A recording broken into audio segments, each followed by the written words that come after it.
आपने सखी बाबा देखे हैं? सखी बाबा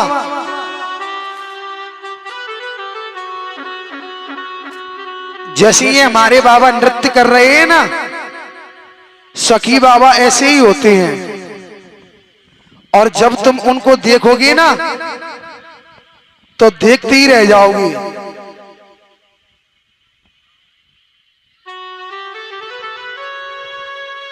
अब सावन का महीना प्रारंभ हो चुका है और ठाकुर जी के हिडोले भी चालू हो चुके हैं। सखी बाबाओं के तुम्हें अब दर्शन करने के लिए मिलेंगे। कभी वृंदावन आकर के देखो, तुम देखते ही रह जाओगे। मेरा मतलब ये है, देखते ही रह जाओगे। इतना लगाव होता है ठाकुर जी के प्रति सखी बाबाओं का। एक बार इस अलीगढ़ में एक आईजी की पोस्टिंग होकर के आई थी, जिनका नाम था डीके पंडा। शायद आप लोगों को पता हो, आईजी रेंज के अधिकारी थे। और अलीगढ़ में उनकी पोस्टिंग होकर के आई, और जैसे ही पोस्टिंग होकर के आई 2-4 दिन ड्यूटी पर बैठे थे और उन्होंने रजाइन दे दी ड्यूटी से, और उन्होंने अपना सखी का ही वेश धारण कर लिया। वो आज भी वृंदावन में ही घूमते रहते हैं।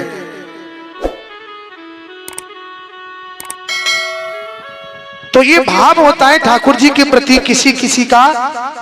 बांके बिहारी के दर्शन किस किसने किए? तो बांके बिहारी के मंदिर में आप कभी जाओगे तो बांके बिहारी के जितने भी चरण सेवक हैं ना, वो बार बार पर्दे को खींचते रहते हैं। देखा है ना, हर 2-4 सेकंड पे पर्दा खिंच जाता है। क्योंकि ठाकुर जी के ऐसे ऐसे भक्त आते हैं, कोई कोई उनसे प्रेमी बन के तकरार करता है, कोई पति भाव से तकरार करता है, कोई मित्र भाव से तकरार करता है। और वो बांके बिहारी इतना कोमल है, वो मंदिर को ही छोड़ के चल देता है। मंदिर को ही छोड़ के चल देता है। इसलिए जो ठाकुर जी के चरण सेवक है ना, वो किसी भक्त से ठाकुर जी की नजर नहीं मिलने देते। इसलिए वो बार बार उन पर्दों को खींचते रहते हैं। एक बार ठाकुर जी के बहुत ही प्रिय भक्त थे,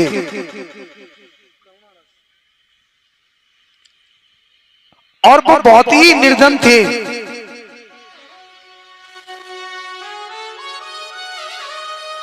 और एक बार वो वृंदावन में आ गई। उन्होंने ठाकुर जी से कुछ वार्तालाप की और वहां से चल दिए। और कई दिन से भूखे भक्त, खाने के लिए एक अन्न तलक का भी दाना नहीं था, और ना ही पास में कोई पैसा आदि था। तभी क्या हुआ, बांके बिहारी ने अपने मंदिर को छोड़ दिया और उस भक्त के पीछे ही चल दिए। और जब चरण सेवकों ने देखा, अरे ठाकुर जी कहां गए, चारों तरफ तहलका मच गया, सायरन बजने लगे, फोर्स तैयार हो गई। तो देखा उस निर्धन भक्त का हाथ पकड़ करके एक छोटा सा बालक और एक दुकान पर बिठाल करके उन्हें पेड़ा खिला रहा है। अपने हाथों से पेड़ा खिला रहे हैं ठाकुर जी, परंतु देने के लिए उनके पास भी कुछ नहीं था। तभी ठाकुर जी ने अपने दोनों हाथों से कंगन उतारे और उस दुकानदार को दे दिए। और वहां खलबली मचने लगी कि ठाकुर जी कहां गए। थोड़ी देर पीछे ठाकुर जी मंदिर में उपस्थित हुए तो उनके हाथों से कंगन गायब। अब तो पूरे वृंदावन को फोर्स ने घेर लिया, क्योंकि ठाकुर जी के तो अनमोल रतन है। और जगह जगह चेकिंग होने लगी। तभी वो दुकान वाला दौड़ा दौड़ा आया और उसने कहा भैया एक छोटा सा बच्चा अभी मेरे पास आया था, देखो उसने मुझे ये कंगन दिए, कहीं ये कंगन ठाकुर जी के तो नहीं है। और जब चरण सेवकों ने देखा तो वो कंगन ठाकुर जी के ही निकले।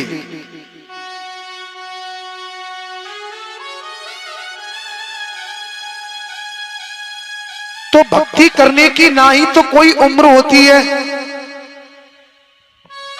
और ना ही कोई दिशा और भाव होता है।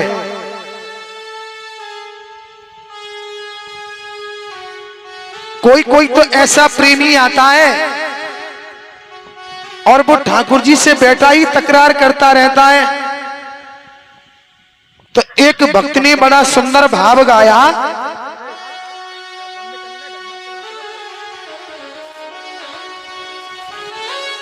कि परिधि में बैठी बैठी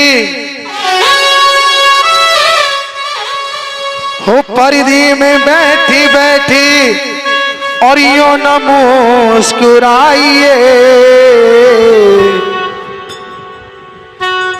हो, परिधि में बैठी बैठे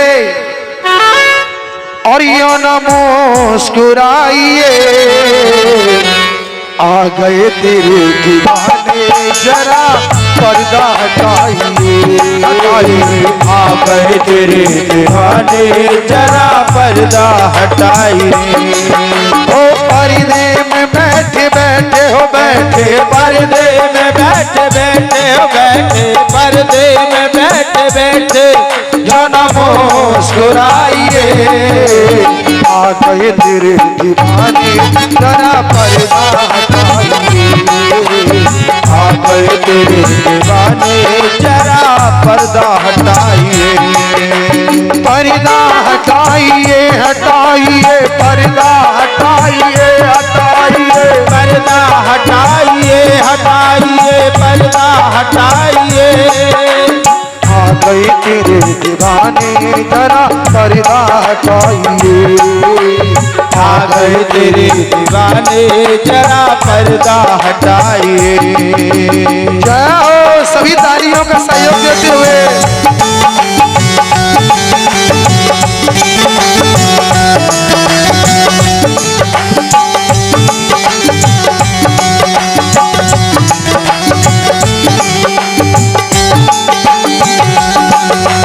पर्दा तेरा साबरी ना मंजूर है हमें, हमें हाँ मंजूर है हमें, ओ हमें ना मंजूर है हमें। पर्दा तेरा साबरी ना मंजूर है हमें, हमें ना मंजूर है हमें, हमें ना मंजूर है हमें। आ गई पर्दा तेरा साबरे ना मंजूर है हमें, हमें ना मंजूर है हमें, हमें ना मंजूर है हमें। दे दो दरस की लालसा मंजूर है तुम्हें, तुम्हें हाँ मंजूर है तुम्हें, हाँ मंजूर है तुम्हें। कर दो करीब आसमां, कर दो करीब आसमां, क्यों मुस्कुराइए। आ गए तेरे दीवाने जरा पर्दा हटाइए हटाइए। आ गए तेरे दीवाने जरा पर्दा हटाइए। पर्दे में बैठे बैठे हो, बैठे पर्दे में बैठे बैठे हो, बैठे पर्दे में बैठे बैठे क्यों न मुस्कुराइए। आ गए तेरे दीवाने जरा पर्दा हटाइए। आ गए तेरे दीवाने जरा पर्दा हटाइए। तो भक्ति करने की ना ही तो कोई उम्र होती है, ना कोई दिशा होती है, ना कोई भेष होता है, ना कोई भूषा होता है। भक्ति तो कभी किसी समय किसी भी वक्त और किसी भी प्रकार से की जा सकती है।